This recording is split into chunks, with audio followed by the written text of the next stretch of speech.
Income under the head salary. Oh my God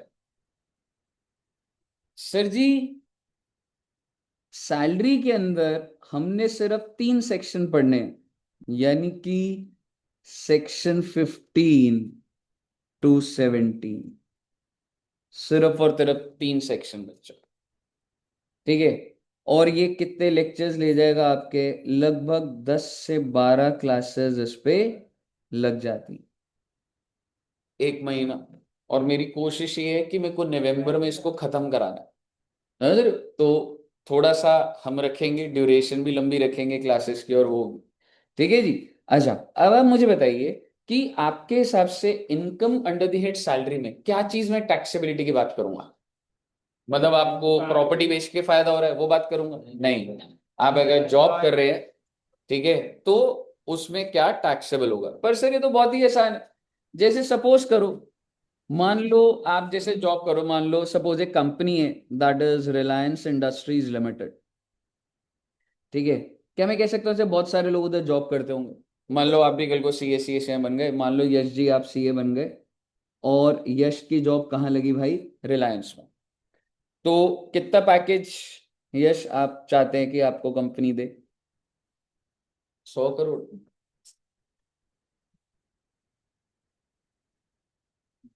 अरे हमारे पे आएगी तो हम तो कंपनी ही ले लेंगे, हम तो इक्विटी ले लेता बेटे।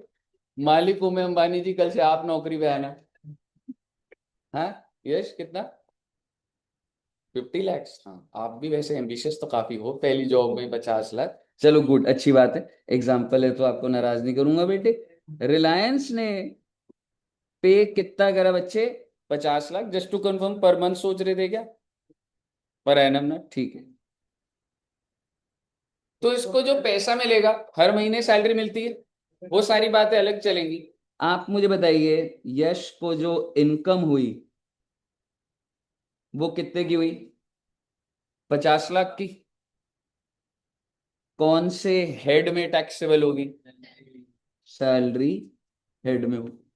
क्यों सर जी, ऐसा क्यों? क्योंकि बेटे ये भी डिफाइन करना पड़ेगा कि इन दोनों के बीच एम्प्लॉयर और एम्प्लॉय का रिलेशन होना चाहिए। नहीं, आप समझ लो बात को। ये सारी बातें भी लिखित होंगी, लेकिन जो नेचुरली बात आप रिसीव करते जाएंगे आपको अच्छा लगेगा। आप मुझे बताइए, जैसे एड्यू जंक्शन में अगर संजय भैया को सैलरी मिल रही है, तो पहले बताओ वो सैलरी है कि मतलब प्रोफेशनल फीस, या क्या बोलते हैं सैलरी? तो उनके कौन से हेड में टैक्सेबल हो जाएगी? सैलरी के अंदर Minki ma'am, Anuradha ma'am, DJ ma'am, और जो फैकल्टीज हैं उनका, वो ऐसे ये नहीं है कि वो फुल डे के लिए ऐसा। ठीक है, दैट्स ऑन असाइनमेंट बेसिस। समझ रहे हो? तो क्या उसमें आप एम्प्लॉयर एम्प्लॉय रिलेशन होता है? नहीं। उसमें अगर मैं आपको बोलूं कि अगर जैसे कोई भी सर आते हैं, ठीक है, तो उनसे पूछा जाता है कि सर आपका अवेलेबल टाइम क्या? आप ये नहीं बोल सकते कि सर ये 3 दिन पूरा मुझे चाहिए। अगर वो कहीं पे बुकड है तो भाई ऑब्वियसली भाई वो इधर कैसे करेंगे? और ऐसे डॉक्टर्स भी तो होते हैं, कितनी सारी सर्जरीज अलग अलग हॉस्पिटल में कर रहे हैं। ठीक है। तो क्या उधर एम्प्लॉयर एम्प्लॉय रिलेशन होते हैं? नहीं। ठीक है। तो वो सैलरी के अंदर टैक्सेबल फिर नहीं होता। तो ये बातें हम करेंगे, लेकिन मुद्दे की बात ये है कि भाई इसको 50 लाख रुपए टैक्सेबल हो गया, बहुत अच्छी बात है सर जी। आप मुझे बताइए, ये निकालना इतना आसान नहीं होगा। ठीक है ना? दूसरी बात, यश अगर मैं तेरे को बोलूं कि 50 लाख रुपए तो ये तो आपके बैंक अकाउंट में आ जाएंगे, और कुछ डिमांड आपकी, जैसे जैसे रिलायंस ने तेरे को एक सेकंड ऑफर कर रहा है, कह रहा है इससे ऊपर तो भी सोच भी नहीं रहा मैं, से 50 दिला दो। रिलायंस कह रहे हैं यश जी हम आपको पता है कितने देंगे? तेरे को पे करेंगे 20 लाख रुपए पर एनम। कौन सा ऑप्शन लेना चूज करेंगे? This is option number A and this is option number B. अगर आप सभी बच्चों कौन सा ऑप्शन लो? ए या बी? अभी के लिए जितना ये डेटा है, भाई तेरे घर में सोफा, एसी, टीवी, फ्रिज, ये सब भी भेजूंगा। ए, आपने वैल्यू लगा ली, सोफे 1 लाख रुपए जहां से आया था, एसी 4 कमरों में 1.5 लाख रुपए, अभी भी बहुत। कार, मुझे पता, ठीक है।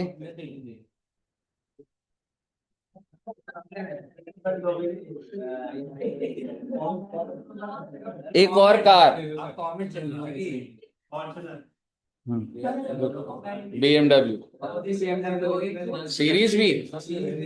अच्छा, BMW की मतलब वो क्या 15-20 लाख की भी आती है क्या कोई BMW? कौन सी आप बता दो जो सबसे अच्छी है, मेरे को पता है नहीं, मैं तो नैनो के सारे वेरिएंट्स पता है, BMW नहीं। कौन सी? M5? ठीक है, M5 ले लो, आ जाओ। ठीक है, अब कौन सा ऑप्शन? सर हमें कौन सी कार में जाना है? आप दोनों के लेंगे आप? हाँ, बी ऑप्शन। आप छोटे बच्चे हो बेटे, पहले साल तो गाड़ी मिल गई आपको, अगले साल 50 लाख रुपए और 20 लाख हो जाएगा। हाँ जरूर, कार डिप्रिशिएट भी हो रही है, पर ये तो वन टाइम बेनिफिट है, गाड़ी की चाबी मिलते ही रहता है। ठीक है, इसके ऊपर भी पॉइंट देखेंगे कि नौकरी छोड़ोगे तो वापस ले लेंगे, यूज के लिए मिल रही है, क्या चीज है। मेरे कहने का मतलब है, मैं आपको ऐसे जस्टिफाई इसलिए कर रहा हूँ, क्या सिर्फ और सिर्फ जो मैं आपके बैंक अकाउंट में पैसे डाल रहा हूँ वो टैक्सेबल होगा, या देर आर मेनी बेनिफिट्स। अगर आप एक नौकरी करते हो, अगर मैं आपको बोलूँ भाई कोई भी हॉस्पिटल का खर्चा कंपनी उठाएगी, हेल्थ इंश्योरेंस कंपनी उठाएगी, ट्रैवल का पैसा दे रहा हूँ, यहाँ तक कि बेटे इतनी डिटेल बात कर जाऊंगा कि अगर आपने ऑफिस में चाय पी ली ना, मैं बात नहीं कर रहा, वो इनकम टैक्स बात कर रही है, उसकी टैक्सेबिलिटी भी डिस्कस होगी। आप सोच के देखिए, अगर आपने ऑफिस में चाय पी, मेरा आपसे सवाल है, क्या ये बेनिफिट नहीं है? क्या ये बेनिफिट नहीं है? ठीक है, तो क्या जो बेनिफिट है वो सैलरी में टैक्सेबल हो सकता है? नहीं हो सकता? बिल्कुल हो सकता है। कहने का मतलब ये है कि चाहे आप पैस कैश को कैश इन हैंड मत समझिएगा, बैंक कह रहा हूं, चाहे ये कैश में हो, चाहे ये काइंड में, इसलिए तो इतना बड़ा हो गया सैलरी का। ये तो सीधा सीधा बैंक में पैसे आ रहे हैं, बाकियों की वैल्यूएशन नहीं होती तो क्या करना था। यहां तक कि गार्डनर, वॉचमैन, स्वीपर, आप ऑडिट के लिए बाहर जा रहे हो, आपको पैसे मिल रहे हैं, हर चीज पे डिस्कशन। बताइए पहले, यहां तक क्लियर है बच्चे? अगर यहां तक क्लियर है तो मेरे आपको सिर्फ इतना लिखना था कि भाई अगर ये 50 लाख दे रहा है, चाहे कैश में हो चाहे काइंड में हो, और अगर इसकी इनकम 50 लाख है तो कौन से हेड में टैक्सेबल हो जाएगी? सैलरी। और ये बात कौन सा सेक्शन बोलता है? सेक्शन 15। हमेशा जब भी हेड स्टार्ट होगा तो मैं हमेशा चार्जिंग सेक्शन की बात करूं। ठीक है, जैसे हमने हाउस प्रॉपर्टी करा था, उसका चार्जिंग सेक्शन क्या था? हम्म, 22। सेक्शन 22। 2। ठीक है, और सैलरी का कौन सा चार्जिंग सेक्शन है? सेक्शन 15। 15। और सेक्शन आपने ऊपर वाला लिख लिया, साथ साथ ही लिख के चलना। और 15 ये कहता है salary is taxable in the hands of employ on due और receipt basis whichever is earlier. गहरी बात है जी। सैलरी का मतलब ऐसे वो नहीं बता रहा कि सैलरी का मतलब क्या है, लेकिन सेक्शन 15 बताता है, सेक्शन 15 बताता है कि इसको टैक्सेबल कर देंगे ऑन ड्यू और receipt basis whichever is earlier. इसी पे सबसे पहले डिस्कशन होगी बच्चा। ठीक है, एक बार इसको लिख लीजिएगा।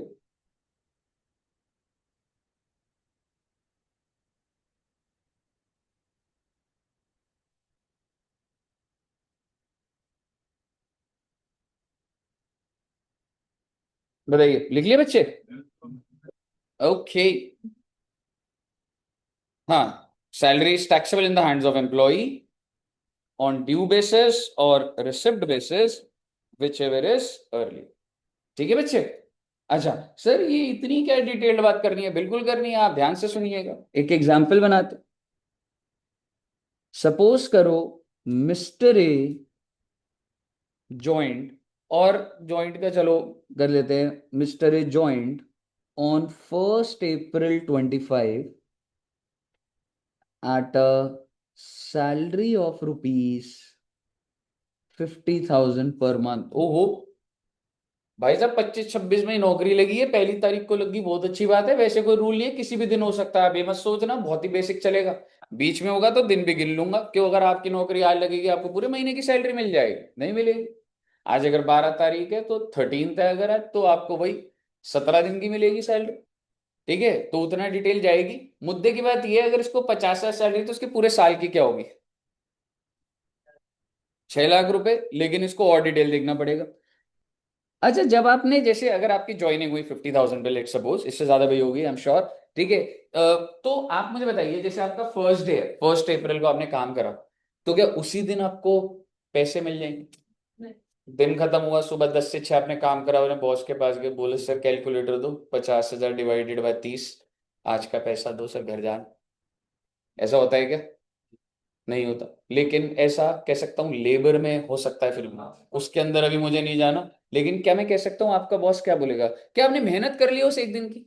यस। लेकिन वो कहेगा भाई ऐसे नहीं होता, हर कंपनी की पॉलिसी होती है, और हम एक ड्यू डेट बताएंगे कि अब ड्यू। और वो ड्यू जनरली क्या होता होगा आपके हिसाब से, अगर आप कंपनी चलाओ तो? जनरली लास्ट, लास्ट जनरली कि खत्म। मैं पेमेंट की बात नहीं कर रहा, दोनों चीजें अलग है। एक होता है ड्यू और एक होता है पेमेंट। और ड्यू भी अगर कोई कुछ और करना चाहे, उस पर कोई वो नहीं है, कुछ लिखा नहीं होगा, तो जनरली क्या होता है, लास्ट है। तो अगर मैं आपको बोलूं salary is due on last day of each month. Salary due हो रही है बच्चे आखिरी दिन, मतलब अप्रैल की सैलरी 30 अप्रैल, मई की सैलरी 31 मई। और आपने बोला अच्छा सर ड्यू हो गई, अब तुम कौन सी तारीख को जाओगे उसके पास, अगर अप्रैल की है तो? 30 अप्रैल। वो कह रहे अरे भाई अभी ड्यू हुई है। अब वो जो सैलरी वाली टीम है जो डिसबर्स करेगी, तुमने कितनी छुट्टी ली, तुम्हारा पीएफ का और सारी कैलकुलेशन करने में 2-4 दिन दो अभी। ठीक है, तो salary is paid on 5th of next month. ये सब कंपनी टू कंपनी रूल होते हैं, समझ रहे हो बच्चे? आप ये मत सोचिए कि इनकम टैक्स का रूल नहीं है। ठीक है, जैसे हम लोग, अगर मैं आपको बोलूं ड्यू, तो जनरली एक कॉमन सेंस होती है, उस पर भी रूल नहीं लिखा हुआ। लेकिन पेमेंट आप चाहो तो 30 की 30 को कर दो, चाहो तो 5 दिन बाद कर दो, चाहो तो 7th को कर दो, वॉट एवर। ठीक है, मुद्दे की बात ये, टैक्सेबल सैलरी फॉर 25-26, आप मुझे बताइए कितनी सैलरी टैक्सेबल होगी। और आगे भी लिख लेते हैं, अभी पहले स्टार्ट ही करा आप लोगों ने भी, in the hands of mister A. तो अब सर हमें तो कुछ पता ही नहीं है बेटे, एक बात बताओ, अब आप सेक्शन 15 पढ़ो, salary is taxable on due और receipt whichever is earlier. तो आपके हिसाब से इस पूरे केस में पहले क्या चीज हो रही है? ड्यू। ठीक है, और जितना भी ड्यू इस साल हो रहा होगा वो टैक्सेबल हो जाएगा। ठीक है, एक बार ध्यान से सुनना, जैसे अगर मैं आपको बोलूं अप्रैल की सैलरी है अप्रैल 2025, और ऐसे लिख लो चाहे सर ड्यू कब हुई है 30/4, सर जी ये रिसीव कब होगी 5th ऑफ मई। तो ये अच्छा, तो अब ये टैक्सेबल कौन से साल में होगी? क्या मैं कह सकता हूं, एक बार ध्यान से देखना बच्चे, ये टैक्सेबल कौन से साल में होगी? जिस भी साल में ये ड्यू या रिसीव अर्लियर हो रहा है, तो अभी ड्यू हो रहा है, तो कौन से साल में टैक्सेबल हो गई बच्चे ऐसे? आई एम सॉरी, कौन सा साल लिया था मैंने? 25-26। तो ये कौन से साल में टैक्सेबल हो गई? हालांकि इस केस में चाहे आप ड्यू को ले लो चाहे रिसिप्ट ले लो, आंसर तो 25-26 ही आना था। लेकिन कौन से महीने में फर्क आ जाएगा? मार्च के महीने में फर्क आ जाएगा, क्योंकि मार्च की सैलरी आपकी ड्यू तो हो जाएगी अभी, लेकिन रिसीव नहीं होगी। एम्प्लॉय बोलेगा मुझे रिसीव ही नहीं हो रही, तो तभी तो लॉ बना है भाई, ड्यू हो गई है ना, टैक्सेबल है। इन शॉर्ट सरकार कह रही है पैसे मिले ना मिले, मेरे को भी मतलब नहीं उससे, ड्यू हो गई तो टैक्सेबल है। इन शॉर्ट, अगर 12 महीने आपने काम करा और अगर आपको 12 महीने सैलरी नहीं मिली, सरकार कह रही है टैक्सेबल तो है, क्योंकि ड्यू तो हो गई होगी। आप समझ रहे हो इंटेंशन? सरकार एक एक एम्प्लॉय से थोड़ा ना पूछने जाएगी बैंक स्टेटमेंट दिखा, ऐसे तो सारे एम्प्लॉय पहुंच जाएंगे। एम्प्लॉयर से कैश में लेते रहेंगे और बोलेंगे ये देखो हमारे बैंक में पैसा नहीं आया, हमने रिसीव नहीं करी, टैक्सेबल मत करो बेटे, सरकार कितनों को देखेगी ऐसे। सरकार ने बोला भाई साहब आपको नहीं मिली, वो मेरी प्रॉब्लम नहीं है, मैं तो ड्यू बेसिस पे टैक्सेबल। तो अगर आप समझे तो आप समझ रहे हो मई 2025 का ड्यू डेट क्या लिखूंगा, 31 बहुत अच्छी बात है। और रिसीव बच्चे 5 जून, कहने से it will be taxable in 25-26। ऐसे करते करते 25-26 ही तो आता रहेगा फरवरी तक। ठीक है, मुद्दे की बात यह है कि मार्च 2026 ड्यू कब होगी बच्चे, 31 मार्च 26। और रिसीव कब होगी, 5 अप्रैल 26।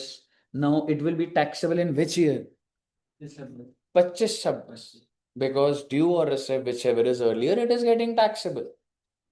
तो 25-26। तो आपका फाइनल आंसर क्या आया, आपका आंसर आया कि मिस्टर ए, तेरे को जो 50,000 मिलता था भाई वो ड्यू हो गया भाई 12 बार इसी साल में, तो 6 लाख रुपए टैक्सेबल। कहिए साहब जी, क्लियर है? अभी बदल दूंगा, अभी जो भी कॉम्बिनेशन आ रहा है आपके अभी आ जाएगा एग्जाम्पल। लिख लिया बच्चे? ओके।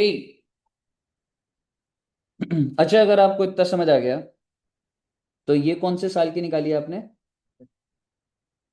ऐसे ही बोल रहा हूँ, इसकी जिंदगी ऐसे ही चल रही है, 26-27 में क्या टैक्सेबल हुआ?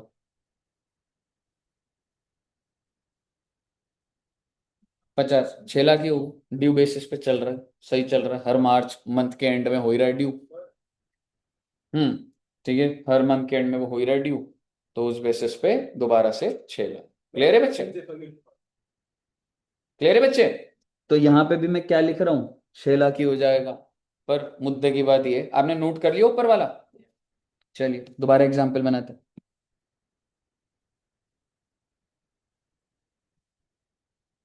Mister A joined on 1/4/25, salary 50,000 per month, it is due on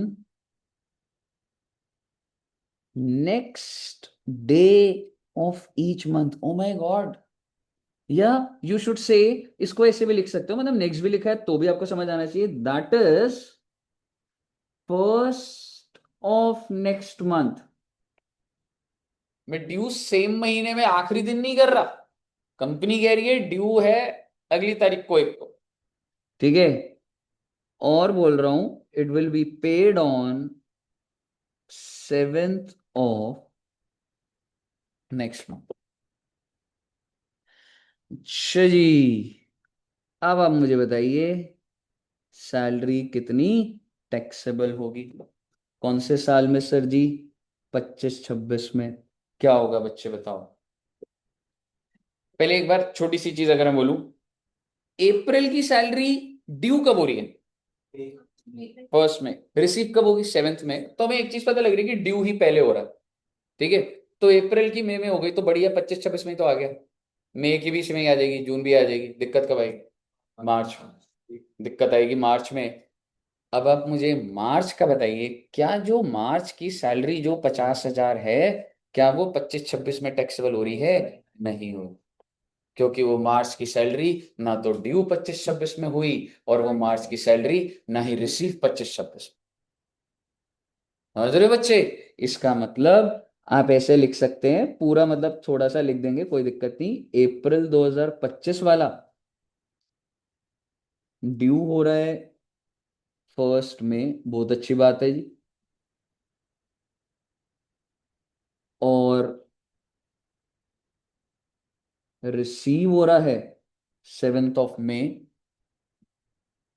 and it will be taxable in 25-26। बहुत अच्छी बात है सर। और क्या मैं कह सकता हूं ऐसे अप्रैल टू फेब तक तो यही कहानी होगी, है ना बच्चे? ऐसे लिख देता हूं, चलो Feb 2026 1 March 26, 7 March 26, and it is becoming due in 25-26। But ये जो मार्च 26 का है, ये ड्यू कब हो रहा है? 1 अप्रैल 26, और मिलेगा कब? 7 अप्रैल 26। तो टैक्सेबल कब होगा बच्चे?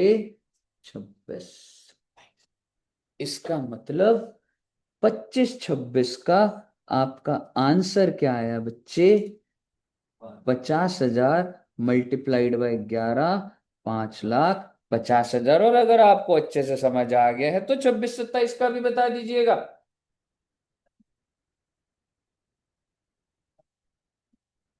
वही 11 महीने।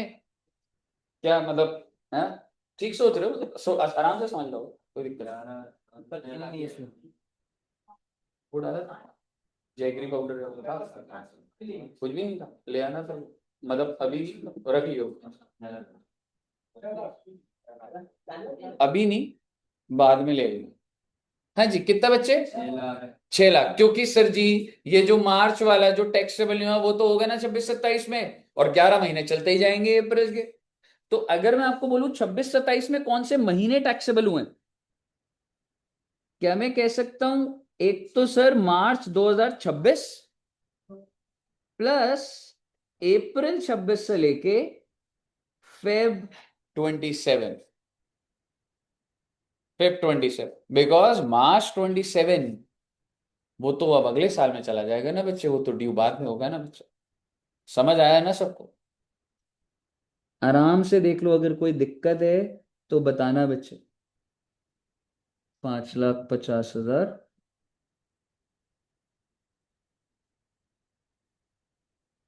6 लाख।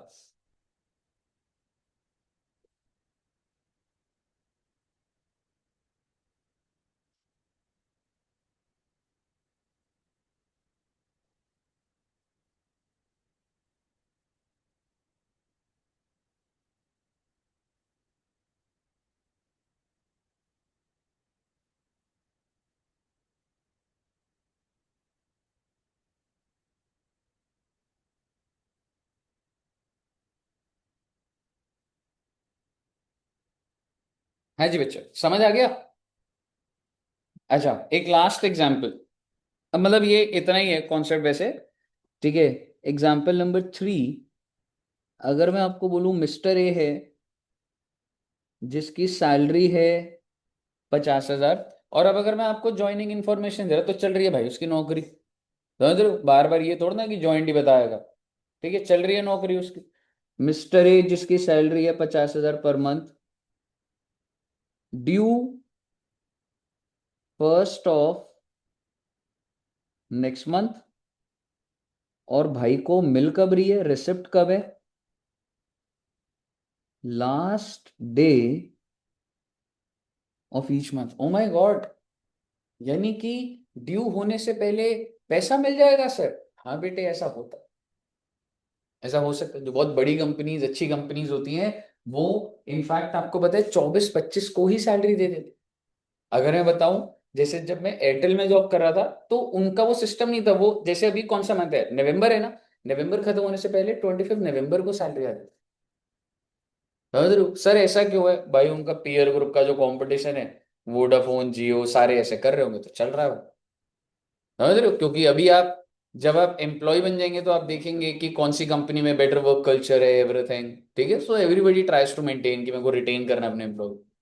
ठीक है बच्चे, अब मुद्दे की बात ये है, मिस्टर ए जिसकी सैलरी है 50,000 पर मंथ, ड्यू है, तो आपने टैक्सेबल बताना है मुझे इन 25-26। Exactly exactly। अब की बार ड्यू पहले नहीं हो रहा, रिसिप्ट हो रहा है, और 12 बार रिसिप्ट हो जाएगा जी। 50,000 × 12, that is 6 lakhs per annum. और ये कौन से साल का हो गया? 25-26। क्या ये साल क्लियर है? ओके, चलिए। नेक्स्ट देखते हैं बच्चों, आप में से कोई बच्चा ऐसा सोच रहा है कि गवर्नमेंट जॉब में जाएंगे सर? गवर्नमेंट जॉब का सोच, प्रियांशु जी आप सोच रहे हैं, वेरी गुड। गवर्नमेंट जॉब में आप नहीं जाना चाहते कोई, मतलब ऐसा है? क्यों, मतलब ऐसा क्यों, मतलब? हम्म अगर मिले गवर्नमेंट जॉब तो नहीं, इंटरेस्टेड नहीं हो? सब होता है, ये बात तो है ना? यार गर्मी नहीं लग रही है आप बच्चों को? नहीं लग रही तो बोल दिया करो यार, मेरे को लग रहा है, मेरे हाँ एसी चला देते ना भाई, पीछे से ऑन कर दे। थोड़ा टेम्परेचर वो कर देता हूँ चाहे 26 वैसे करके, 25 पे। हाँ अभी पहले तो थोड़ा सा हो जाए फिर नहीं। ठीक है, तो एक बात बताओ, गवर्नमेंट जॉब ना, जैसे उसमें ना पेमेंट का सिस्टम थोड़ा सा अलग होता है, मतलब इन द सेंस आपको जरा सा, देखो मैं जो आपको पॉइंट करा रहा हूँ ना, ये पूरे के पूरे क्वेश्चन में ना एक जरा सा इतना लाइनर होगा, अगर आपको ये नहीं पता होगा तो क्वेश्चन आगे नहीं बढ़ता। ठीक है, तो आपको मैं सबसे पहले ये बोलता हूँ, ये क्या लिखा हुआ है ये बताना। आप सब बच्चों ने मैथ्स करी हुई है ना? Very good. देखते हैं बेटे क्या कॉम्बिनेशन लगाते हो तुम। 15,000, 2,000, 21,000, 4,000।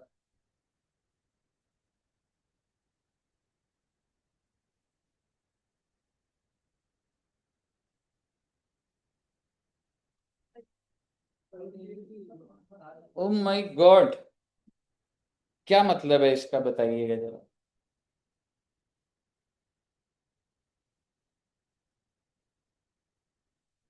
प्रोविडेंट फंड, नहीं नहीं बेटे, इतना हाई लेवल नहीं।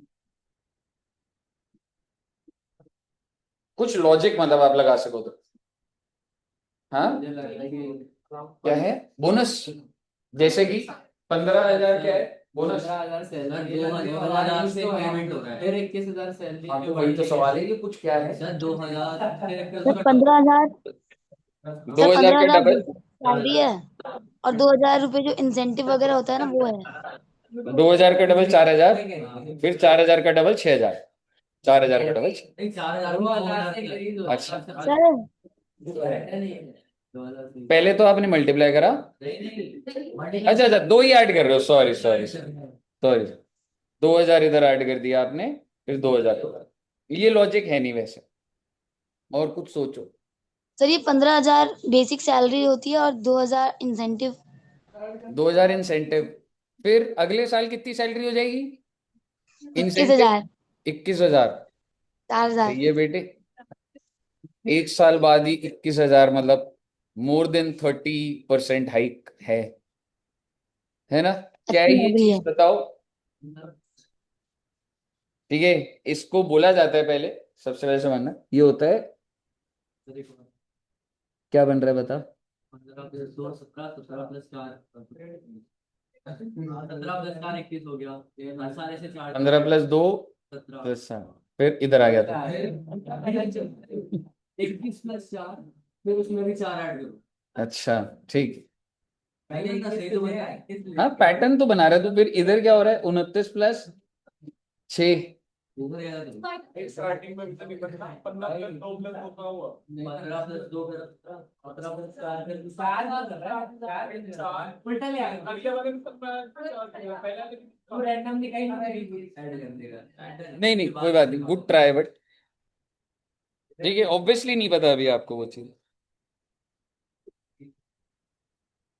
इस अब बता रहा हूँ, आप जब ज्वाइन करोगे तो आपकी सैलरी कितने की होगी? 15,000 पर मंथ। ठीक है, जब एक साल हो जाएगा तो ये इंक्रीमेंट है, एक साल जब हो जाएगा तो अब फिर कितनी सैलरी हो जाएगी? 17,000। फिर एक साल हो जाएगा तो एग्जैक्टली 19, फिर एक साल और होगा तो 21। जब तुम 21 पे काम कर लोगे, फिर जो इंक्रीमेंट होगा वो 4 का हो, तो 21 पे पूरा साल काम करा, फिर कितना हो जाएगा? 25,000। फिर अगले साल इंक्रीमेंट, 25 पे 4 29, फिर 29 पे जब एक साल काम कर लोगे तो इंक्रीमेंट 6,000, और इस तरीके से बढ़ती जाती है। समझ रहे हो? ये मैथ्स का ही क्वेश्चन था बेटे। ठीक है, सो बेसिकली ये गवर्नमेंट में होता है। अगर आप कल को गवर्नमेंट जॉब करोगे तो उनका ग्रेड पे होता है। कभी गवर्नमेंट एम्प्लॉय को बात करके देखोगे ना, मान लो जानना चाह रहे हैं, जैसे प्राइवेट में क्या होता है, manager, senior manager, director, AVP, ये सब तो उनको ऐसे लगता है वो सीधा ग्रेड पे पूछते कौन से ग्रेड पे ज्वाइन करा। तो आप मुझे बताइए, और आपको एक चीज बताता हूं, अगर आपने 15,000 पे ज्वाइन करा, ऐसा मत सोचना 15,000 बहुत कम है। इसके 15,000 वाले की सैलरी कितनी बैठ जाती है मोटा मोटी? 50,000। क्योंकि इसमें बेनिफिट होते हैं, पेट्रोल, न्यूज़पेपर, ड्राइवर, गाड़ी, डीए, वॉटेवर, बहुत सारी चीजें होती हैं। ये गवर्नमेंट के अंदर होता है, प्राइवेट में ये कम दिखता है। प्राइवेट में सीधा अमाउंट बता देते हैं और विद इंसेंटिव। समझ रहे? मुद्दे की बात ये है, अगर मैं आपको बोलूं mister A joined on 1st August 18 at a grade pay of 15,000। ओहो, कौन से साल में भाई ने ज्वाइन करा? 18-19। Compute salary for previous year 24-25। O my God, क्या आप मुझे बता सकते हैं अपना दिमाग लगा के? हो तो सकता है बेटे, दिमाग तो लगाओ, जरूरी नहीं है रिसीव मेरे से कर लेना है एक बार, पर एक बार ट्राई करिए एक बार। चलो मैं हेल्प कर ही देता हूँ। अच्छा, 24-25 में हमें कह सकता हूं पता ही नहीं लग रहा सर कितनी इंक्रीमेंट लग गई होगी, तो मैं स्टार्टिंग से ही बनाना। ठीक है, सबसे पहला साल कौन सा है? 18-19। ठीक है, तो 18-19 में उसको 15,000 रुपए महीने का मिला होगा। कितने महीने?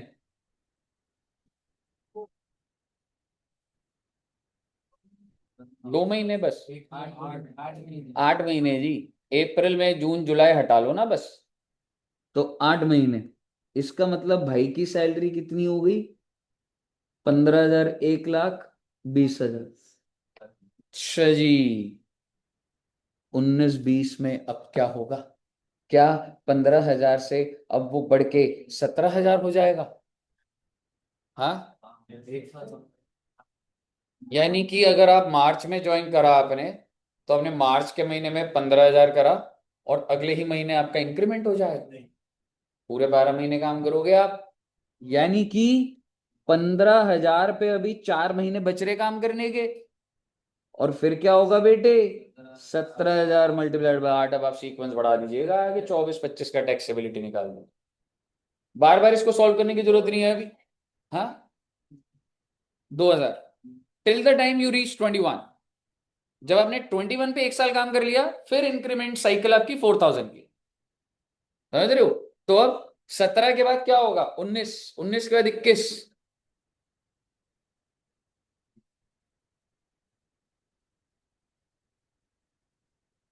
वैसे सब 4 महीने गैप चलते ही रहेगा ये।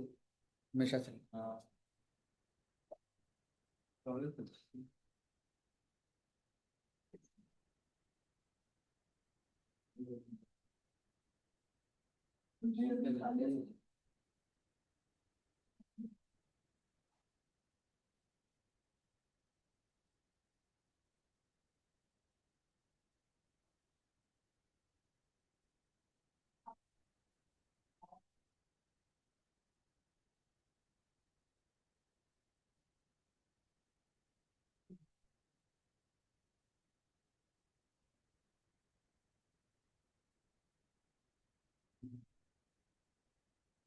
17,000 वाला कब बढ़ जाएगा उस पे एक साथ? I am sorry. 17 पे अगर एक साल काम कर लिया तो 21,000 है। हाँ जी।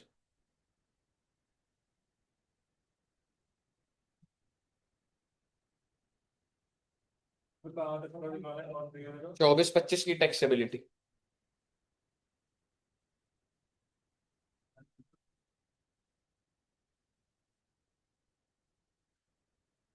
आगे कितना है साइज का?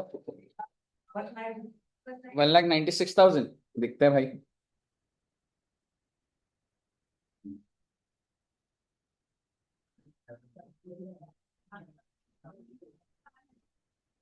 $4,000। जब हमने 21,000 पूरा साल काम कर लिया तो 25,000 हो। 47 हाँ, आपको हमेशा 12 महीने उस सैलरी पे काम तो करना ही पड़ेगा हर साल बढ़ती है कैसे? इन दिस मतलब अभी के लिए 47 के बाद कितना हो सकता है? वो तो और ग्रेड पे होता तो कैसे सोच रहे हैं? है। ऐसा भी नहीं आएगा कि तू ऐसा अटक गया है क्या है, इतने इंक्रीमेंट आ गए कि अब अगर 47 ही हो गया ना। एक साल के अंदर हर एक साल में बढ़ रही है। हाँ एक साल काम करा तो 21 हो गई, 21 के बाद 23 हो गई। हाँ, रुक जा 1 मिनट बनाता हूँ, इतनी आगे तक तो जान ही रही होगी। 3,32,000। ठीक है देख लेते।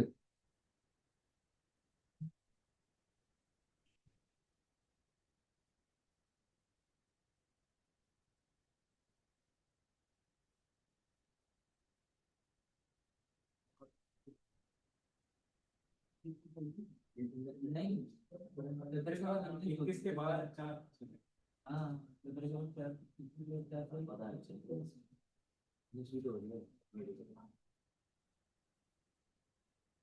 अरे मैं 23-24 भूल गया, सॉरी। 23-24 सॉरी।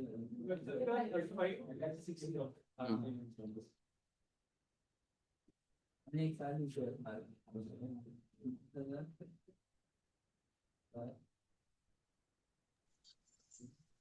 कितना हो जाएगा?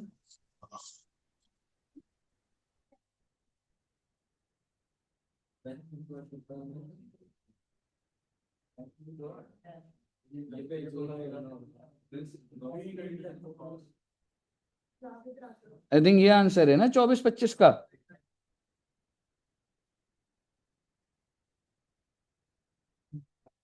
कितना है बच्चे?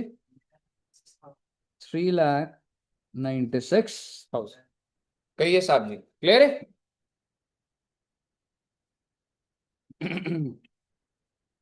और ऐसा भी हो सकता है आप किसी और ऑर्गेनाइजेशन से आ रहे हैं तो आपको बोल दिया भाई आपका सीधा 21 से स्टार्ट हो रहा होगा ग्रेड पे, समझ रहे हो? फ्रेशर्स के लिए कहाँ से स्टार्ट हो गया? 15,000। ठीक है, अगर कोई बंदा 3 साल कहीं और नौकरी करके आ रहा है हो सकता है 21 पे स्टार्ट हो जाए, तो वो पैटर्न होता है। बताइए क्लियर है बच्चे यहाँ तक? चलिए आइए, अभी तक सैलरी स्टार्ट ही नहीं हुआ था बेटे। हाँ जी, हाँ ठीक है, आइए अब देखते हैं एक बार। सबसे पहले सैलरी जो हम अब जो प्रोविजंस और सारे के सारे, तो सबसे पहले हम फॉर्मेट बनाएंगे बच्चों कि सर सैलरी के अंदर है क्या। अगर मैं आपको एक बेसिक चीज बताऊं कि सर सैलरी के ना टोटल 3 पार्ट्स है बच्चों, ठीक है, आप ऐसे लिख सकते हैं कि सर सैलरी में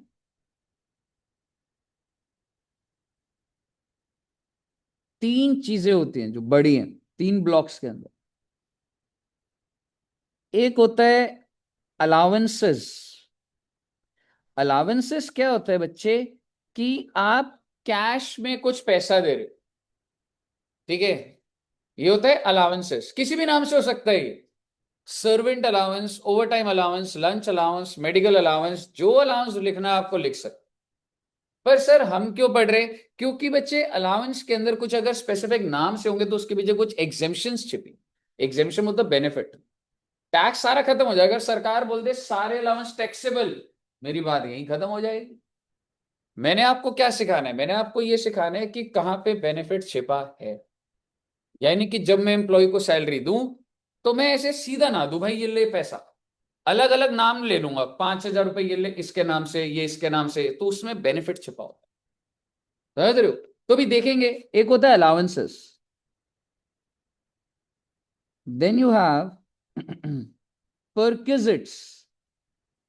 परक्विजिट्स होता है काइंड में जो चीजें दी हुई, AC, TV, fridge, furniture, medical expense, travel expense, health insurance, there are many kind of benefits. बिजली का बिल पे कर रहा हूं आपका, तो इसमें काइंड में अगर है तो सर दिक्कत कहां आती है बेटे? वैल्यू निकालनी पड़ेगी ना। मैं आपको मर्सिडीज गाड़ी यूज करने को दे रहा हूं, क्या ये बेनिफिट नहीं है? बिल्कुल है, कितनी वैल्यू लगनी चाहिए, समझ रहे हो, वैसे हर चीज की वैल्यू देखनी पड़ेगी। Last is retirement benefits, gratuity, pension, leave salary, ऐसे करके बहुत चीजें होती हैं कि जब आप रिटायर हो जाते हैं तो आपको तो भी आपकी कंपनी कुछ ना कुछ पे कर रही हो। That's found more in government sector, जिसमें पेंशन मिल रही होती है, आप सबको पता होगा। ठीक है, ग्रेचुटी क्या होता है ऐसी जनरली, 5 साल हो जाते हैं तो एक लमसम अमाउंट मिलता है, तो वो सारी चीजों की बातें वहां होंगी। ठीक है, मुद्दे की बात ये है और चलो, अगर आप ऐसे भी लिख ही रहे हो, आज के टाइम पे कॉम्प्लेक्सिटी थोड़ी बढ़ गई है बच्चे। आज के टाइम पे जो रियल टाइम बेसिस पर एम्प्लॉय काम कर रहे हैं, और आपका जो कोर्स भी है ना, वो दो तरीके से कट गया है बच्चे कोर्स। पर उससे ऐसे घबराने की बात नहीं, यानी कि एक तो चल रहा है जिंदगी में ओल्ड टैक्स रिजीम, पुराना सिस्टम जो आज भी वैलिड है, लेकिन हो सकता है कि 3-4 साल बाद पूरा हट जाए, क्योंकि गवर्नमेंट की क्लियर इंटेंशन बजट के अंदर और ऐसे आती है, सारे बेनिफिट वो कहां पे दे रही है, न्यू टैक्स रिजीम, जिसको आज के टाइम पर डिफॉल्ट टैक्स रिजीम भी बोला, और ये ओल्ड वाले को ऑप्शनल टैक्स रिजीम बोला।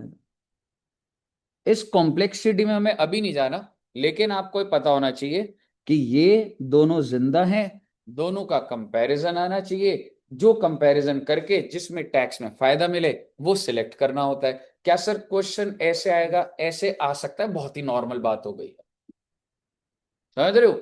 और रही बात इन दोनों के मॉड्यूलेशन की, आपको एक सिखा दूंगा, आपको 5 पॉइंट बताओगे, फर्क क्या, 2 मिनट में कैलकुलेशन आ जाएगी सर, समझ रहे हो। इंक्रीमेंटल बात है, सिर्फ दोनों के गैप के 5 पॉइंट देखेंगे, आंसर दूसरे का निकल जाएगा अपने आप, कोई दिक्कत वाली बात नहीं। ठीक है बच्चे, तो ये आप एक स्ट्रक्चर समझ रहे हो कि भाई मतलब चल क्या रहा है अभी, बहुत अच्छी बात है सर जी। सर अब सैलरी कैसे निकलती है सर, ये बताओ, आओ बेटे बनाए फॉर्मेट कि किसी की भी सैलरी जो निकाली जा रही है कैसे हो रही है, फॉर्मेट बना। अच्छा, शुरू करने से पहले मैं आपको एक चीज बताता हूँ। जैसे मेरी ना एक रिलेटिव है, ठीक है, मतलब वो, आपने होटल ग्रैंड देखा है, होटल ग्रैंड उधर वसंत विहार के वहां देखा है, वो जो मॉल है, प्रोमेनाड मॉल, ठीक है, तो उसके पास ही होटल ग्रैंड है, 5 स्टार होटल। ठीक है, तो वहां पे ना मेरी मासी डायरेक्टर ऑफ सेल्स है। ठीक है, तो कोई, तो उनको ना जैसे जब सैलरी मिलती है, ठीक है, तो आप मुझे बताओ कि हर इंसान टैक्स बचाना चाहता है या पे करना चाहता है, बचाना चाहता है। तो उन्होंने मुझे बोला कि भाई मेरा ना टैक्स इतना कट गया यार, ठीक है, कुछ तो बता भाई कैसे टैक्स कम हो सकता है। तो आप ये मान के चलिए कि जैसे होटल ग्रैंड है, अब मेरे को इस कंपनी का नाम तो पता नहीं, hotel grand is the brand name, हो सकता है इसके पीछे कंपनी का नाम कुछ और हो। जैसे एक बात जरूर है, रैडिसन होटल पता है, ठीक है, पर वो कंपनी है कॉनकोर प्राइवेट लिमिटेड, सब प्राइवेट कंपनी। ठीक है, पहले वो उसमें थी तो वो ध्यान है मुझे कि कॉनकोर प्राइवेट लिमिटेड, नाम क्या है ब्रांड का, रैडिसन, बट पीछे कंपनी का नाम जरूरी थोड़ा ना ब्रांड नेम से बराबर होना चाहिए। ठीक है, कुछ भी हो, कस्टमर को तो रैडिसन दिखता है ना। ठीक है, मुद्दे की बात ये है, होटल ग्रैंड ने जो मेरे रिलेटिव है, मान लो मिसेस हेमा नाम है उनका, ठीक है, और आप मुझे बताइए कि उनको ना हर महीने सैलरी मिलती, ठीक है, मैं आपको एग्जैक्ट सिस्टम बता रहा हूं कॉर्पोरेट का। जैसी सैलरी मिलती है तो it's just like any other day, कि आप एक एम्प्लॉय हो, आप काम कर रहे हो, और आपके पास एक मैसेज आता है कि सैलरी हैज बीन क्रेडिटेड। आप मुझे बताइए, अब आपको काम करते हुए और मजा आ रहा होगा या नहीं आ रहा होगा, सैलरी का इंतजार होता है, सैलरी का मैसेज आ गया, दिन अच्छा हो जाता है बेटे। और मान लीजिए कि इनकी salary 2 lakh rupees per month है, तो एक काम कर रही है, और मैसेज आ रहा है, और कितने रुपए क्रेडिटेड? 2 लाख, ऐसा ही उम्मीद लगाओगे, लेकिन मैसेज आया है 1.5 लाख रुपए क्रेडिटेड। अब आप मुझे बताइए, जो एम्प्लॉय के पास एकदम बेसिक नॉलेज है, वो कहेगा भाई मैं तो सबको बोलती थी कि 2-2 लाख का मेरे को हर महीने का है, 1.5 लाख कैसे आया? तो क्या आप ये जानना नहीं चाहोगे 2 लाख से 1.5 कैसे हो गया? और ये हर एम्प्लॉय की क्यूरियोसिटी होगी, आपको जो नॉलेज सेट है वो सबके पास थोड़ा ना हो सकता है बेटे। तो बेसिकली जैसे ही आता है मेल भी आ जाता है, क्योंकि उन्हें पता है कि एम्प्लॉय को समझ नहीं आएगा कि 1.5 कैसे बन गया। तो वो जो मेल आता है, उस मेल को सैलरी स्लिप बोला जाता है। उस मेल को बोला जाता है, उसके अंदर एक डॉक्यूमेंट होता है, दैट इज सैलरी स्लिप। कल को आप कहीं नौकरी करोगे, दूसरी जगह चेंज कर रहे हो, this is the necessary document I would ask, I would say आप यहाँ नौकरी करते थे, सैलरी स्लिप भेज दीजिए पिछले 3 महीने की। सामने आ जाएगा कितनी सैलरी है तुम्हारी, क्या है। समझ रहे हो? सैलरी स्लिप में लिखा था बेसिक सैलरी 2 lakhs। अब ये क्या होता है? नाम है सिर्फ बेसिक सैलरी, इसका टैक्स स्टेटमेंट बताऊंगा। लेस इन्होंने टीडीएस करा कि भाई पैसा दे रहे हैं तो टैक्स कुछ काटना है। कितने का टैक्स कट गया बेटे? 50,000 का। और ऐसे लिखा आ जाता है नेट पे 1.5 लाख रुपए। और ये जस्टिफाई हो गया, आपके बैंक का जो मैसेज है वो यहां से मैच हो जाएगा। हालांकि इसमें और कॉम्प्लेक्सिटी डल सकती है, अभी बिगिनर लेवल है। बहुत अच्छी बात है सर जी। अब आप मुझे बताइए, क्या एज एन एम्प्लॉय आपको जस्टिफिकेशन मिल गई? मिल गई। टीडीएस की आप भरोसा रखिए कि टीडीएस जब आप पढ़ोगे तो एकदम करेक्ट कैलकुलेटेड होगा, ये होगा। तो सब डिवाइसेस हैं हर जगह पे परफेक्ट एग्जीक्यूशन के लिए। अब उनको, क्या आप मुझे बता सकते हो पूरे साल उनको कितने की इनकम बोलूं? The one that is receiving end her bank, क्या वो उनकी सैलरी है, या उनकी सैलरी 2 लाख इंटू 12 है? 2 लाख। एग्जैक्टली। बिकॉज ये डायरेक्ट टैक्स है, इसमें बर्डन आप ही के ऊपर है, आप ये नहीं बोल सकते। तो इनकम आपकी पूरी है, आप ही की जेब से कट रहा है अब। यानी कि आपकी इनकम कितने की होगी बच्चे? 24 लाख की। साल का कह सकता हूं 24 लाख का। और उनका मुझे फोन आया कि मेरे पूरे साल का पैकेज है 24 लाख, और मेरा टैक्स कितना कट गया, टोटल कितना कट जाएगा? 6 लाख रुपए, मोटा मोटी 50,000 कट रहा है। तो उन्होंने कहा कुछ टैक्स बच सकता है क्या? तो मैंने उनसे बोला आप मुझे सैलरी स्लिप भेजो, और सैलरी स्लिप में पैसा किस नाम से मिल रहा है? बेसिक। मैंने कहा कुछ नहीं हो सकता, मत ट्राई करना, किसी और से ही मत पता करना, कोई फायदा नहीं। उन्होंने कहा क्यों, ऐसे क्यों बोल रहा है? मैंने कहा आपको पता है ये बिग फोर वाले कैसे देते हैं? 2 लाख वाले को ये काट काट के थोड़ी सी बोलते हैं बेसिक सैलरी, फिर कहते हैं एचआरए। उन्होंने कहा ये क्या होता है? मैंने कहा टैक्स बचता है उससे, होता क्या देख लेंगे वो। फिर होता है चिल्ड्रन एजुकेशन अलावेंस, वो क्या होता है? होता है कुछ। फिर होता है ड्राइवर की सैलरी दे दी, पेट्रोल का पैसा। मैंने उस 2 लाख की जस्टिफिकेशन काट दी बस अलग। आप समझो ना, मैं आपको पैसे दे रहा हूं, आपको क्यों चाहिए पैसे? क्या मैं कह सकता हूं आपके बच्चे स्कूल में पढ़ रहे, ले भाई एजुकेशन के? मैंने उस नाम से दिया पैसा, रादर में सीधा 2 लाख देता। मैंने बोला ये लो 50,000 बच्चे की एजुकेशन के लिए, ये लो 50,000 पेट्रोल के लिए, ये लो 50,000 बच्चे का हॉस्टल एकोमोडेशन, ये लो आपका ट्रांसपोर्ट अलाउंस, ठीक है, ये लो आपका हेल्थ इंश्योरेंस के लिए पैसा दे रहा हूं। अगर आप उसको बाइफरकेट कर दोगे तो टैक्स बच जाएगा, बाइफरकेट नहीं करोगे तो टैक्स कोई नहीं बचा सकता। लीगल डॉक्यूमेंट है, सैलरी स्लिप थोड़ा ना हिला दूंगा मैं। कंपनी की सैलरी स्लिप एडिट कर दोगे क्या आप? नहीं करोगे। विच मींस ये जो टैक्स प्लानिंग है बच्चे, आप मुझे बताइए ये एम्प्लॉय के हैंड्स में है या उसके एम्प्लॉयर के हैंड्स में? It's in the hands of employer. अगर आपका एम्प्लॉयर ही नहीं चाह रहा आपका टैक्स बचे तो हम क्या कर लेंगे भाई? सैलरी के अंदर सारा झमेला यही है। एंड ऐसी कल को आप हो सकता है आर्टिकलशिप या कल को सीए भी बन जाओगे, सीए सीए में हो जाओगे, तो you would be drafting the salary structure of big companies, Mercedes, BMW, और भी कितनी बड़ी बड़ी। मेरे पास 10,000 एम्प्लॉई हैं, ओनर का क्या पॉइंट होगा, भाई मैं 10,000 एम्प्लॉय को सैलरी देता हूँ, तो बुलाएगा बिग फोर से पार्टनर को, बोलेगा I am paying salary to them, I want the best tax benefit for my employees, इतनी बात हुई। एंड जब उसे बोल दिया बेस्ट टैक्स बेनिफिट, बाकी आपकी जिम्मेवारी, पूरा टैक्स प्रोविजन पढ़ के ड्राफ्ट का सैलरी स्ट्रक्चर, इस बेसिक सैलरी में जो जो आप तोड़ सकते हो जिससे टैक्स कम से कम हो जाए, उसी के पीछे आपको सारे प्रोविजंस पढ़ने पड़ते। आप समझ रहे हो क्या चीज है? So this is one of the profile जिसमें आप अलग अलग कंपनीज की, ठीक है, सैलरी स्ट्रक्चर ड्राफ्ट करते हो कि इस कैटेगरी वाले बंदे को जब आप ये पैसा दे रहे हो, आप इस नाम से दो, उसका टैक्स बचेगा। इस कैटेगरी वालों को जो हायर लेवल है उनका ये स्ट्रक्चर होना चाहिए, इनका ये होना चाहिए, उसके लिए बहुत नॉलेज सेट चाहिए आप। ठीक है, तो प्लानिंग कहां से स्टार्ट हो रही है बच्चे? प्लानिंग एम्प्लॉयर से ही हो रही है। कहिए साहब जी, ऑल क्लियर? जिस वजह से बहुत सारे अलाउंसेस के नाम हैं, परक्विजिट्स है, ठीक है, और वही हम लोग को एक एक पढ़ पढ़ के उसके अंदर से टैक्स का बेनिफिट निकालना है। और वही अब आपका स्टार्ट होगा कि अगर अब जैसे कोई भी इंसान है, उसका सर ये कंप्यूटेशन बनती कैसे, ये मैं पहले आपको सिर्फ फॉर्मेट दे सकता हूं। तो आइए लिखिएगा साथ में, ऊपर वाला नोट करोगे? कर लिया ना? हाँ ठीक बना हुआ है वैसे, ठीक है। तो I would say computation of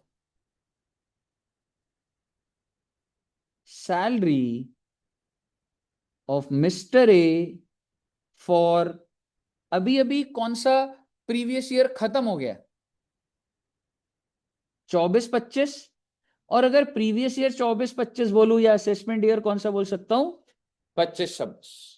paper में दोनों लिखने की जरूरत नहीं है, आप अभी पहली बार कर रहे हो इसलिए चाहे प्रीवियस ईयर लिख लेना चाहे असेसमेंट ईयर लिख लेना। ठीक है बच्चे, तो अब हम सैलरी की पूरी डिटेल सिर्फ फॉर्मेट बना रहे हैं, फिर एक एक पॉइंट पे डिस्कस करूंगा। चलिए, एंड उसके अंदर क्या है जी आपका, सबसे पहले बेसिक सैलरी, ठीक है। और थोड़ी ना जगह छोड़ देना, इनर कॉलम भी यूज करूंगा आपका।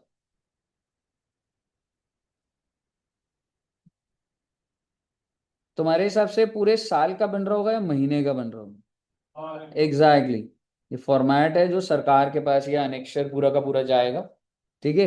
बेसिक सैलरी पूरे साल का। फिर एक होता है बच्चे डियरनेस अलाउंस। क्या होता है, कोई बच्चे को आइडिया? इसको शॉर्ट में डीए बोला जाता है। गवर्नमेंट कंपनी में होता है कि इन्फ्लेशन को केटर करने के लिए डीए महंगाई। बढ़ाती है 4%, 5% ऐसे। रियल लाइफ कंपनी में, प्राइवेट कंपनी में कोई मतलब नहीं भाई, ठीक है। डीए जो होता है वो यहां पर आ जाता है। अब सवाल ये है कि मेरे को आपको बताना है, मैं बेसिक सैलरी आपसे कोई बात नहीं करूंगा, क्यों मालूम है? Because that's taxable. डीए पे कोई बात नहीं करूंगा, क्यों? That's taxable. जो चीज टैक्सेबल है मैं उसमें क्या बताऊंगा आपको? मेरे को आपको बताना है कहाँ पे एग्जेम्पशन छिपी है, कहाँ पे फायदा छिपा, ठीक है। थर्ड, और आपने जो जो वर्ड सुने, कहने से बोनस सुना होगा आपने, बोनस भी क्या हो जाता है सर? टैक्सेबल। आप शॉर्ट में ऐसे छोटा सा टी बना सकते हो वैसे, जस्ट टू को मतलब हमेशा के लिए। बोनस के ऊपर एक हम नोट लिखेंगे, टैक्सेबल तो लिख ही दो, बट ब्रैकेट में लिख देना नोट नंबर 1 जो नीचे लिखवाऊंगा। देन यू हैव एनुइटी भी होता है, पर इसके अलावा कोई कमीशन सुने? कमीशन या इंसेंटिव, बोनस इंसेंटिव तो हो गया, ठीक है। कमीशन, हाँ अलाउंसेस पे आऊंगा वो नाम ही अलग आएगा। और कमीशन भी टैक्सेबल, टैक्सेबल लिखा। अभी जब ये तो सारे हैं, बट अभी जब आएंगे तो उसमें एग्जेम्पशन शिपिंग है। मतलब ये लास्ट डे भी तुम ऐसे देखोगे तो फटाफट बस तुम्हें पता लगता जा रहा है, बस रीड करते। अब मैं आपके साथ एक कैटेगरी की बात कर रहा हूं, दैट इज, ये फॉर्मेट में ही चल रहा है बच्चे, अलाउंस। और अलाउंस बहुत सारे हैं, मैं फॉर्मेट में नहीं लिख सकता। नहीं, एक लाइन हाँ हल्की सी छोड़ दो, मतलब ऐसा ऊपर को लिखवाऊंगा नहीं ऐसा, ठीक है। अलाउंस बहुत सारे, personal allowance, official allowance, entertainment allowance, sumptuary allowance, allowance given to transport employees, ऐसे बहुत सारे हैं, वो अलग से बनेगा अलाउंस का। लेकिन मुद्दे की बात यह है कि अलाउंस में क्या होगा कि आपको कुछ रिसीव होगा, फिर उसके पीछे कुछ एग्जेम्पशन होगी जो उनको देखनी होगी, और फाइनली मैं आउटर कॉलम में क्या लिखूंगा बेटे? टैक्स। ठीक है बच्चे। और ऐसे बहुत सारे अलाउंस है, मैं दो नाम लिख भी दूंगा, ठीक है, तो कोई उसका कोई पॉइंट नहीं है, बट आप समझिए 2 क्लास लगेंगी पूरा अलाउंस करने में। ठीक है बच्चे। एक छोटा सा एग्जांपल ऐसे इधर ऐसे, ठीक है, कुछ एक दो तो लिख लेते हैं। जैसे सपोज करो अलाउंस के आगे ना ऐसे HRA लिख लो, जैसे हाउस रेंट अलाउंस है।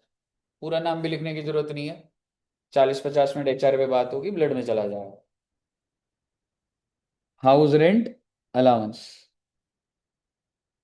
बहुत अच्छी बात है सर जी। फिर इसके बाद बात होती है परक्विजिट। परक्विजिट में आपको पहले वैल्यू निकालनी पड़ेगी, वैल्यू ऑफ परक्विजिट, कि भाई इतने की गाड़ी दी है। अब फिर हम इनकम टैक्स पढ़ेंगे कि कुछ टैक्स फ्री हो रहा है क्या। वैसे मैं यहाँ पे एग्जेम्प्ट भी लिख सकता हूं, बट परक्विजिट पे जनरली टैक्स फ्री परक्विजिट, मतलब कितने रुपए सरकार ने टैक्स फ्री कर दिया और बाहर आपका टैक्सेबल आ जाएगा।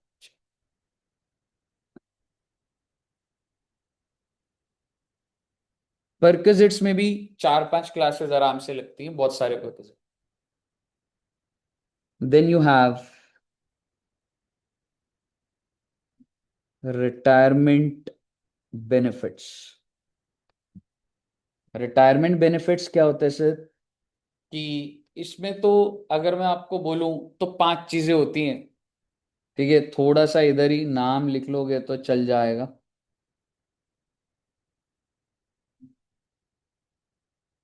रिटायरमेंट बेनिफिट्स में एक होता है बच्चे gratuity, then you have pension, then you have leave salary, then you have voluntary retirement scheme, इसको शॉर्ट में VRS बोला जाता है, कि अगर आप खुद से रिटायरमेंट लेना चाहें तो ले लीजिए, सरकार में ज्यादा होता है ये देखा जाता है। और एक होता है रिट्रेंचमेंट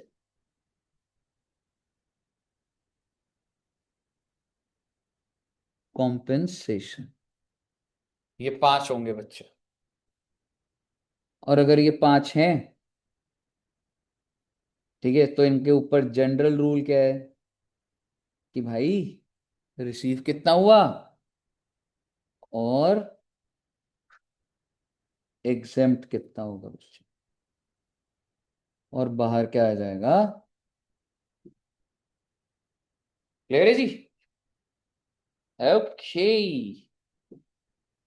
और अगर आप देख रहे होंगे कि क्या हो जाएगा बेटे, आपको दिख रहा है कि आउटर कॉलम में टैक्सेबिलिटी आ रही थी सिर्फ, है ना?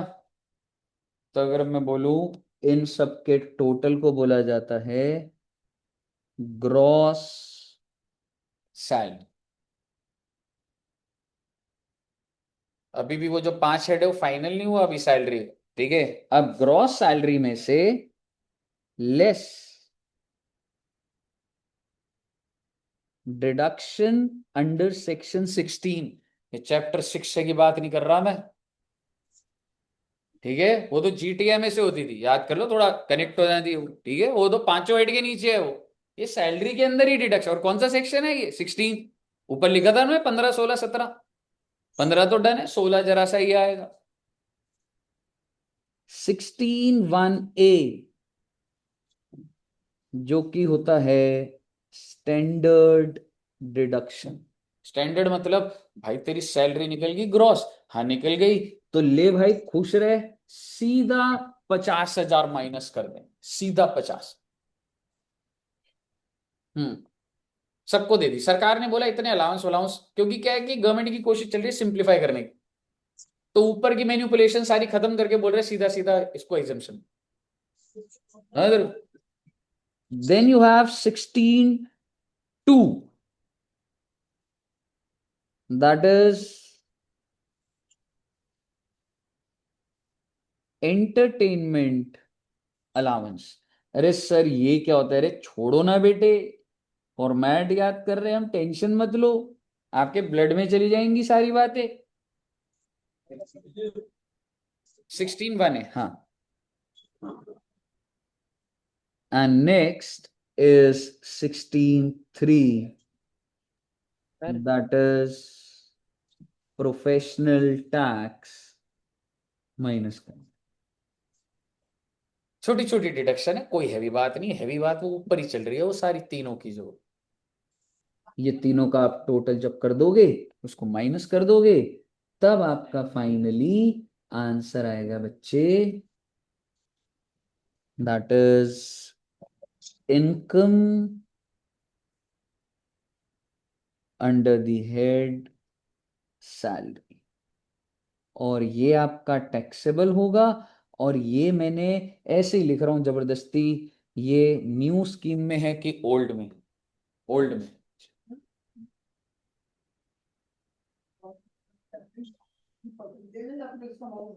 भाई बहुत सारे हैं भाई, बहुत वैरायटी। ठीक है, कोई एक पैटर्न ही नहीं है। जब अलाउंस की बात होगी तो उसका अलग से एक पूरा सेटअप स्टार्ट हो, समझ रहे? कोई एक डिफाइंड बात नहीं, जैसी जैसी सिचुएशन होती है मार्केट के अंदर, ठीक है, उस हिसाब से चीजें चलेंगी। बताइए, क्लियर है बच्चे? अब इसके नीचे एक नोट लिखिए, आपको ध्यान है आपने नोट नंबर 1 लिखा था, ठीक है, बोनस के ऊपर नोट लिखिएगा बच्चे।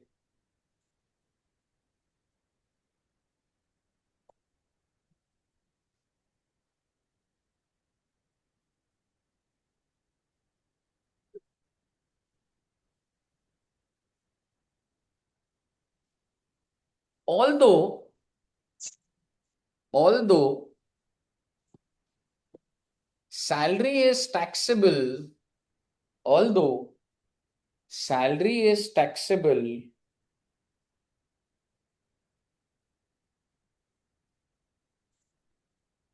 either on due or receipt basis, whichever is earlier। बहुत अच्छी बात है ये।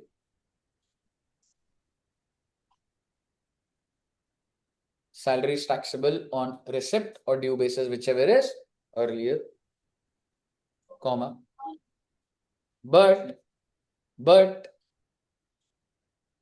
bonus bonus is taxable।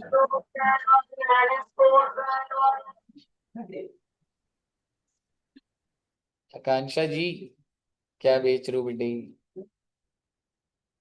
But bonus is taxable on receipt basis. Okay, receipt, यही छोटी सी लाइन है, बड़ी हीरे जैसी लाइन है बेटे, पूरा अंडरलाइन कर देना, bonus is taxable on receipt basis, full stop.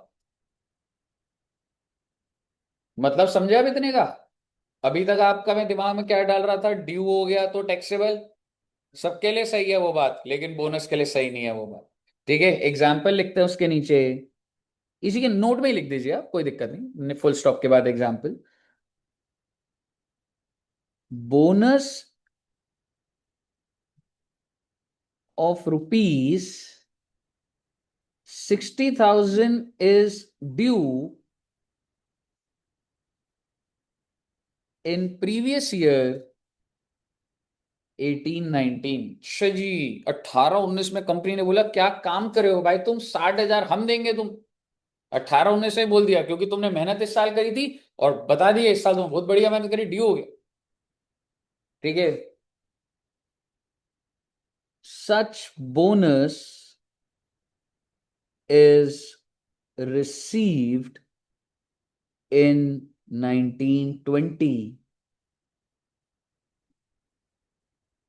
amounting rupees 40,000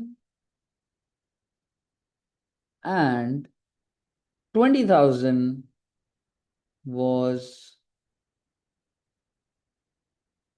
received in 2021।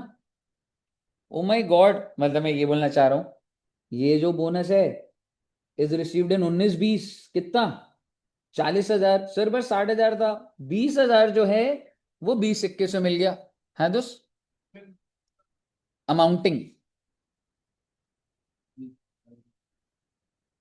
Amounting बाकी बच्चों ने लिख लिया था, तो क्लियर तो है ना होगा।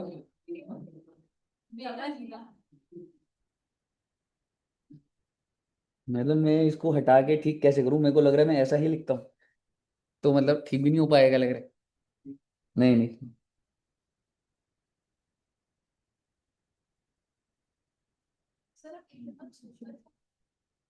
अरे वो ना हो जाता है मतलब जल्दी लिखने के चक्कर में, वैसे हैंड राइटिंग अच्छी है बट क्या है कि, ठीक है। अच्छा, अब आप मुझे बताइएगा, इसका मतलब 18-19 में कितना टैक्सेबल करोगे? हाँ, 19-20 में 40,000, और 20-21 में, भाई साहब ये और कहीं बात नहीं थी, सिर्फ और सिर्फ इसकी बात है, बोनस की sir ji. Very very very good.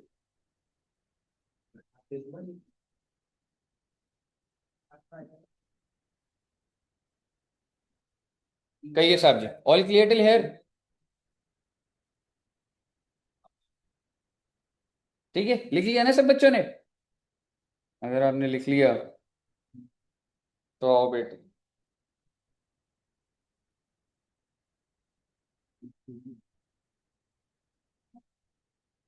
उस पे लिखने में दिक्कत है, पर ये वाले में मैंने रजिस्टर पे लिखा था, तो ये वाली ठीक लग रही है बच्चों को।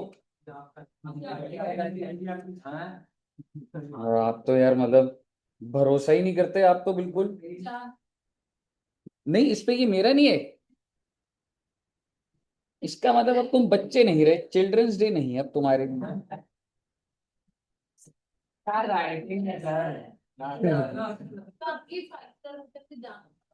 हाँ जानकार है, पर मतलब मैंने उनका टैक्स नहीं बचाया ना, वो मेरे से बात नहीं करती मेरी माँ से।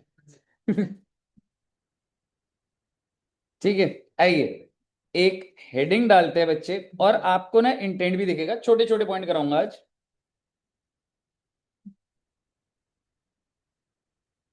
आ, ठीक है, अब समझिएगा।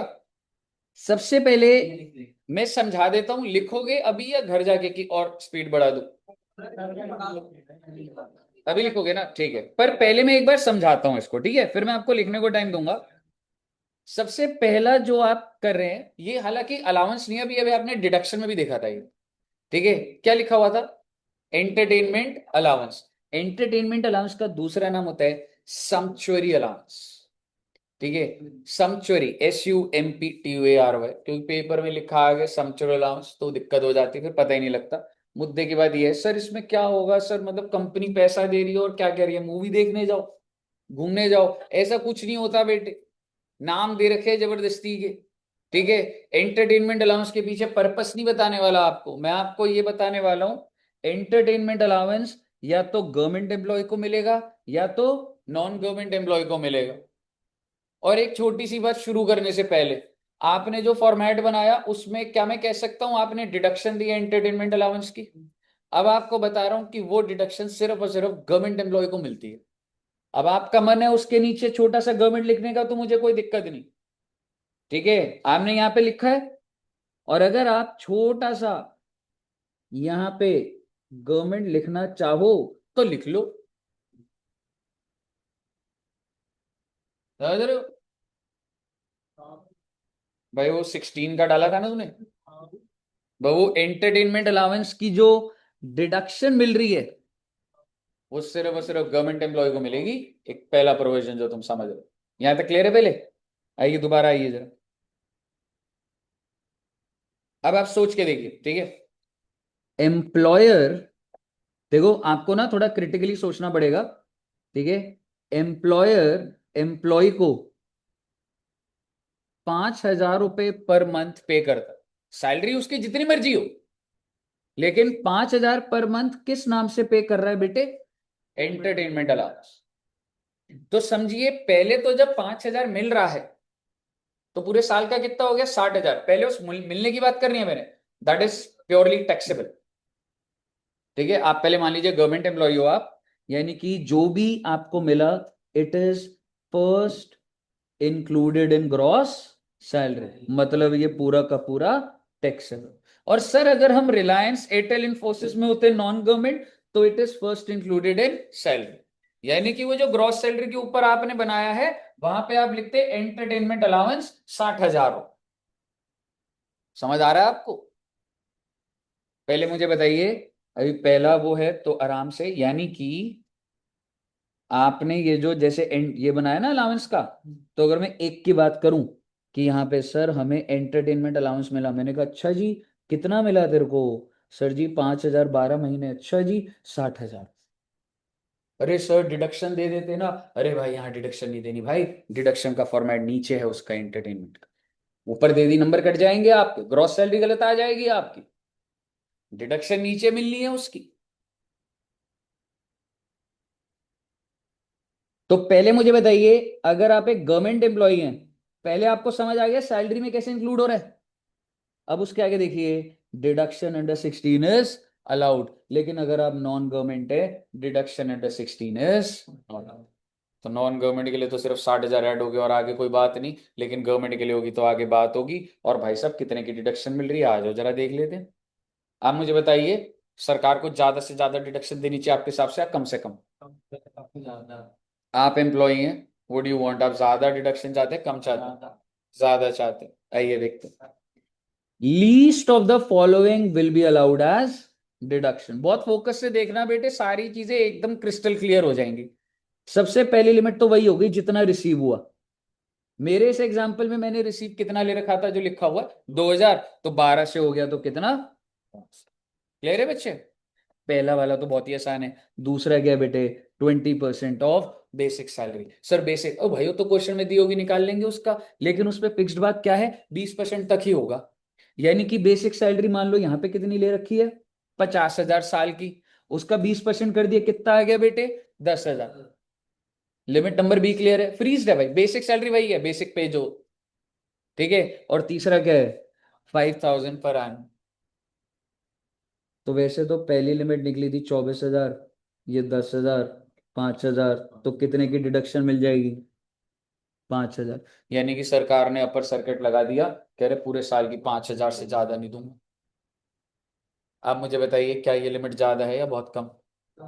बहुत कम है। क्या ये बात सही है या गलत? किसकी गलत बात है, गवर्नमेंट की या एम्प्लॉय की? कौन सी गवर्नमेंट? आंसर होते हुए भी आप बताते नहीं आप, हैं? ठीक है, सारी बातें बताते हुए पता ही नहीं। ठीक है, मुझे बताइए क्या आपको एंटरटेनमेंट अलाउंस क्लियर है? इतना ही है जी, नोट कर लीजिए भाई साहब।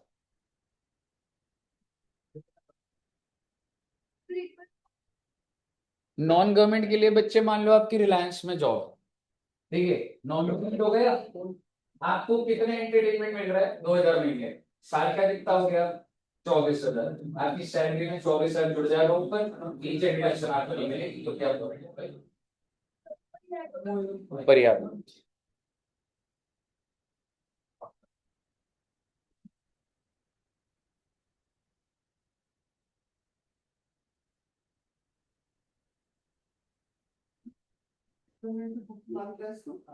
क्या?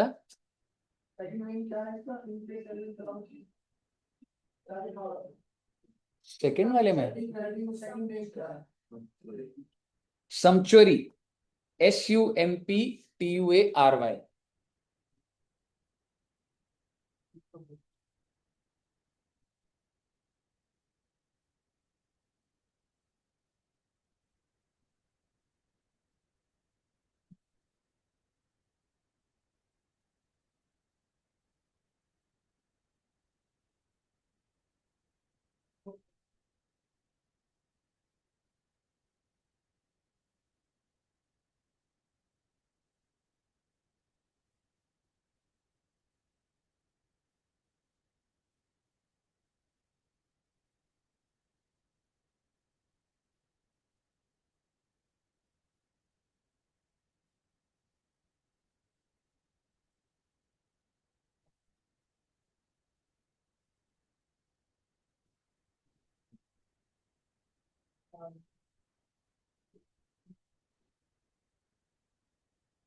चलिए नोट बच्चे।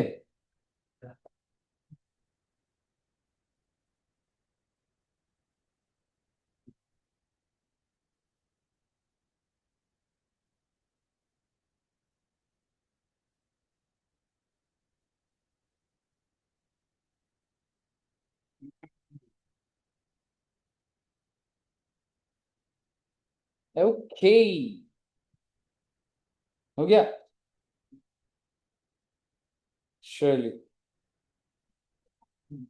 वैसे तो मैं नेक्स्ट क्लास में शुरू करना चाहता हूँ वो वाला।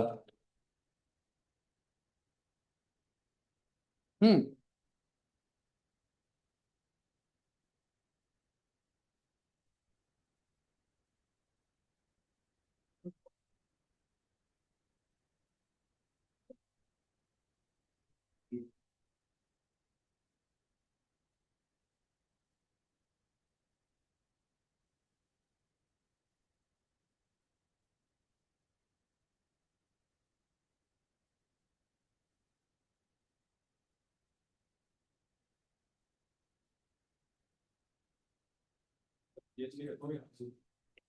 यार आज ना मैं बस वो CS के बच्चों, CMA बच्चों का टाइमिंग का दिमाग नहीं लगाया मैंने अभी। वो एक बार अभी देखूंगा, बीच में ब्रेक आएगी ना, TDS चैप्टर करा दूंगा।